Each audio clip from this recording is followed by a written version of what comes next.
అందరికీ నమస్కారం. రఘురామ్స్ గాంధీగిరి యూట్యూబ్ ఛానల్కి స్వాగతం, సుస్వాగతం. ఈరోజు మనం తీసుకున్నటువంటి అంశం, మన జీవితంలో ఎవరిని నమ్మాలి, ఎవరిని నమ్మకూడదు అన్న దాని గురించి ఈరోజు మనం మాట్లాడదాం. మనిషి సంఘజీవి. ఈ మనిషి సంఘంలో బ్రతికేటప్పుడు కొంతమందిని మనం ఖచ్చితంగా నమ్మాలి, కొంతమంది దగ్గర చాలా జాగ్రత్తగా ఉండాల్సినటువంటి అవసరం ఉంటుంది.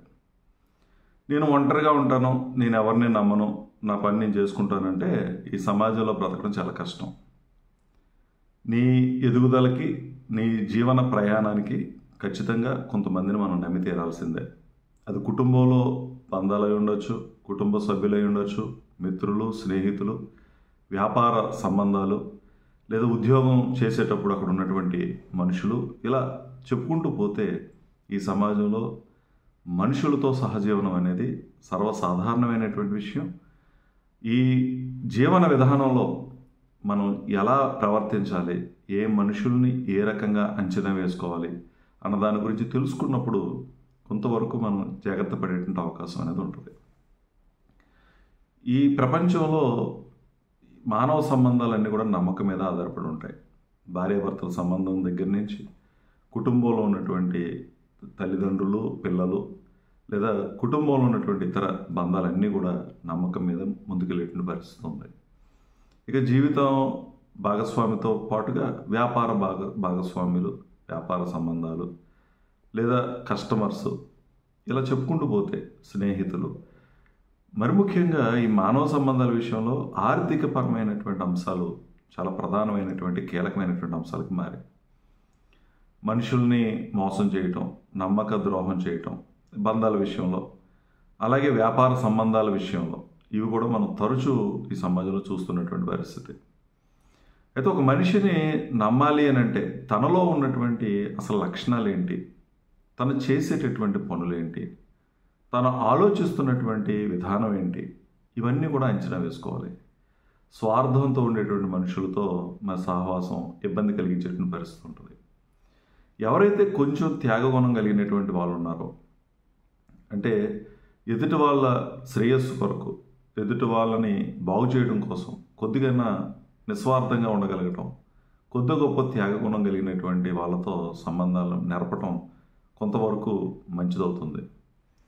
అయితే ఈ మానవ సంబంధాల విషయంలో ఎదుటి వ్యక్తిని అంచనా వేసేటప్పుడు తనలో ఉన్నటువంటి కోపాన్ని, తనలో ఉన్నటువంటి బద్ధకాన్ని, సోమరితనాన్ని, లేదా మాటకి నిలబడటం, మాటకి నిలబడకపోవడం అనేటువంటి అంశాలని, వీటిని కూడా మనం అంచనా వేయాల్సినటువంటి అవసరం ఉంది.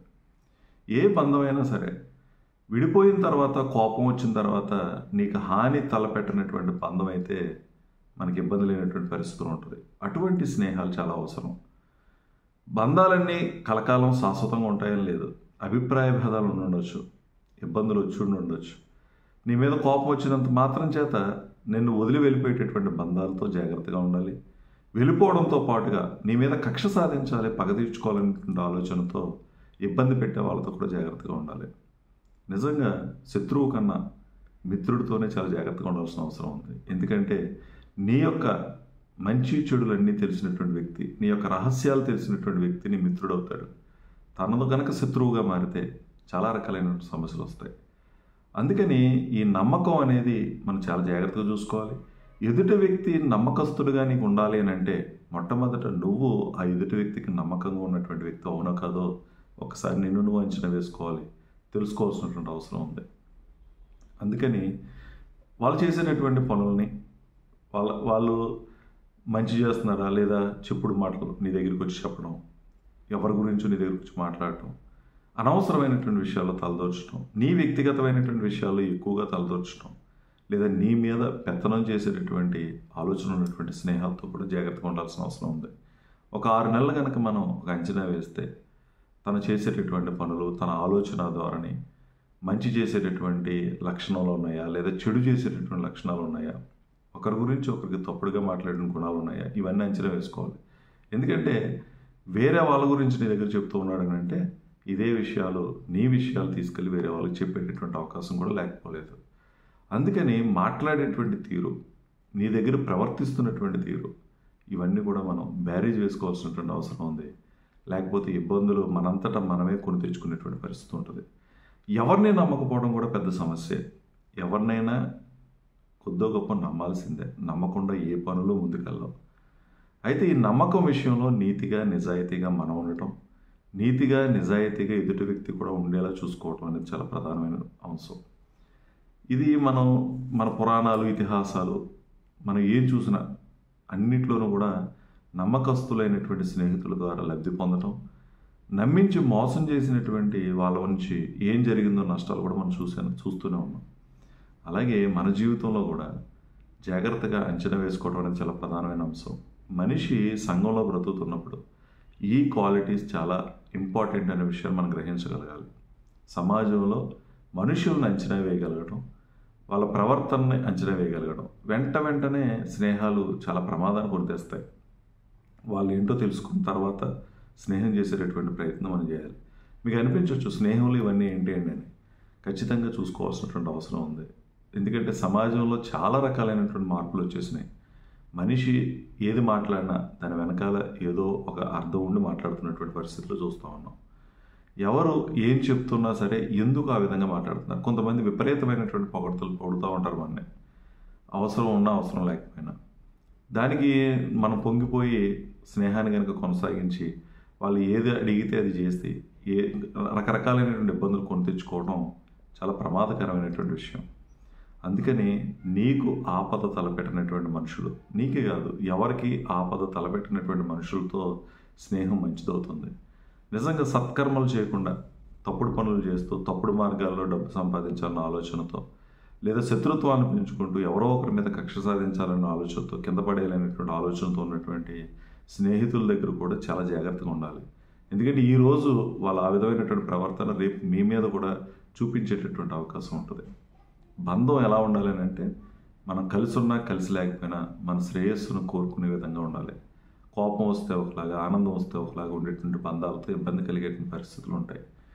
ఏది నువ్వు ఎదుటి నుంచి ఆశిస్తున్నా కూడా ముందు నీలో ఆ మార్పు ఉందో లేదో గమనించుకో. నువ్వు నీతిగా ఉన్నావా, నిజాయితీగా ఉన్నావా, ఈ స్నేహం పట్ల నిబద్ధతతో ఉన్నావా, అతన్ని మోసం చేయనటువంటి గుణం నీలో ఉందా, ఇవన్నీ నీలో ఉన్నప్పుడే ఎదుటి వ్యక్తి దగ్గర అవన్నీ ఆశించడం అనేది మంచిది. కొంతమంది చాలా మౌనంగా ఉండిపోతారు. నువ్వు తప్పు చేసినా, నువ్వు అతన్ని ఇబ్బంది పెట్టినా కూడా. దానికి కారణం ఏంటంటే వాళ్ళు ఆ స్నేహానికి విలువిస్తున్నారు, ఆ బంధానికి విలువిస్తూ ఉన్నారు. దాన్ని కాపాడుకోవాల్సినటువంటి బాధ్యత మన మీద ఉంటుంది. కాబట్టి ఈ విషయాలన్నింటినీ గమనించండి. ఈ మానవ సంబంధాలు నేర్పుకునే విషయంలో మనిషి సత్సంబంధాలు కలిగి ఉంటే చాలా ఉన్నతమైనటువంటి స్థితికి వెళ్తాడు. నిన్ను ప్రోత్సహించేటటువంటి స్నేహితుడు నీ దగ్గర ఉంటే నువ్వు ఏదైనా సాధించగలుగుతావు. నిన్ను నిరుత్సాహపరిచి నువ్వు ఏది చేస్తున్నా సరే తప్పు పెట్టేటటువంటి స్నేహితుల వల్ల ఇబ్బంది కలిగేటువంటి పరిస్థితి ఉంటుంది. మంచి స్నేహాల విషయంలో కొంతమంది నిర్మోహమాటంగా నీలో ఉన్నటువంటి లోపాలను ఎత్తి చూపే ప్రయత్నం చేస్తారు. అటువంటి బంధాన్ని ఎట్టి పరిస్థితుల్లోనూ వదులుకోవద్దు. కారణం ఏంటంటే వాళ్ళు నీ బాగు కోసి నీ శ్రేయస్సు కోసం ఆలోచన చేసేటటువంటి వ్యక్తులు. అందుకని నీలో ఉన్నటువంటి లోపాలని ఎత్తి చూపేటటువంటి ప్రయత్నం చేస్తున్నారు. దాన్ని సహృదయంతో తీసుకొని మార్చుకునేటువంటి ప్రయత్నం చేయి. కానీ చాలా బంధాల విషయంలో ఎవరైతే నిర్మోహమాటంగా మన లోపాలను ఎత్తి చూపుతారో వాళ్ళని దూరం పెట్టేటువంటి ప్రయత్నం చేస్తాం. ఎవరైతే మనం నిజంగా క్రిటిసైజ్ చేస్తారో, మనలో లోపాలని ఎత్తి చూపి మనం మార్చుకునే ప్రయత్నం చేయండి అని ఆశపడతారో వాళ్ళని పక్కన పెట్టేటువంటిదే మనం చూస్తూ ఉంటాం. అందుకని నిజమైనటువంటి స్నేహితుడు మనలో ఉన్నటువంటి లోపాలను ఎత్తి చూపుతాడు. నీలో లోపాలు ఉన్నా సరే నేను పొగుడుతున్నానంటే, నువ్వు తప్పు చేస్తున్నా దాన్ని ఎంకరేజ్ చేస్తున్నానంటే తను నిజమైనటువంటి మిత్రుడు, స్నేహితుడు కాదు అనేటువంటి వాస్తవాన్ని కూడా నువ్వు గ్రహించాల్సినటువంటి అవసరం ఉంటుంది. కాబట్టి మానవ సంబంధాల విషయంలో జాగ్రత్తగా ఉండండి, అంచనా వేయండి, తొందరపాటు నిర్ణయాలు వద్దు. ఎదుటి వ్యక్తి గుణగణాలని, ఎదుటి వ్యక్తి చేస్తున్నటువంటి పనుల్ని, ఎదుటి వ్యక్తి ఆలోచన ధోరణిని, ఇవన్నీ కూడా కోపాన్ని, స్వార్థాన్ని, త్యాగనిరతిని, ఇవన్నింటినీ కూడా అంచనా వేసుకున్న తర్వాత మాత్రమే మనం స్నేహాన్ని చేయండి. ఆ బంధాన్ని మరింత బలపరుచుకొని ముందుకెళ్ళేటువంటి ప్రయత్నం చేయాలని ఆశిస్తూ, మరి ఓపికగా వీడియో చూసిన ప్రతి ఒక్కరికి ధన్యవాదాలు తెలియజేస్తూ సెలవు తీసుకుంటాను. ఈ వీడియో మీకు నచ్చినట్లయితే లైక్ చేయండి, షేర్ చేయండి, కామెంట్ చేయండి. మరిన్ని వీడియోల కోసం ప్రక్కనే ఉన్న బెల్ ఐకాన్ ను క్లిక్ చేయండి. నా ఛానల్లో వచ్చే మరిన్ని ఇంట్రెస్టింగ్ వీడియోల కోసం సబ్స్క్రైబ్ చేయండి రఘురామ్స్ గాంధీగిరి యూట్యూబ్ ఛానల్.